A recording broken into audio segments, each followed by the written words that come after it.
Tuwang-tuwa ang fans nila Daniel Padilla at Kyla Estrada nang mapansin nang lang pinapollow na sa Instagram ng sister ng aktor ang sinasabing new girlfriend nito. Mukhang butong araw kay Kyla sina Maggie at Carmela Ford, mga kapatid ni Daniel si Carla Estrada. Maging ang mga sister ni Daniel sa tatay niyang si Romel Padilla na sina Rowana at Red Padilla ay mukhang gusto na rin daw si Kyla. Actually, naka-follow back na rin naman si Kyla sa mga kapatid na babae ni Dij sa IG except kay Red as of this writing.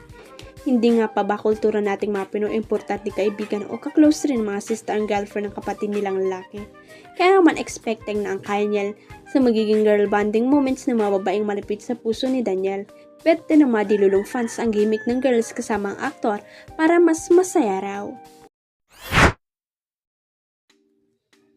Dumating na sa Vancouver, Canada ang Kim Pao Love Team. Nakakaloka nga dahil dinumog sina Kim Chiu at Paolo Abellino sa Vancouver Airport. Napuno nga ng Kim Pao fans ang airport at lahat sila excited na makita sina Kim at Paolo. In fairness, tuwang-tuwa naman sina Kim at Paolo na nakipagtsikahan sa kanilang mga fan.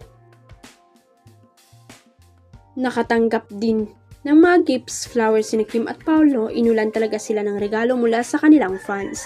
Super thankful nga ang Kim Pao sa ginawang pagsalubong sa kanila ng mga fan.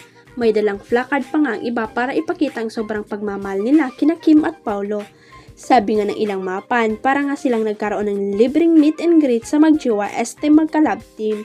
Anyway, nagpunta ng Vancouver sina Kim at Paolo dahil parte sila ng ASAP Vancouver.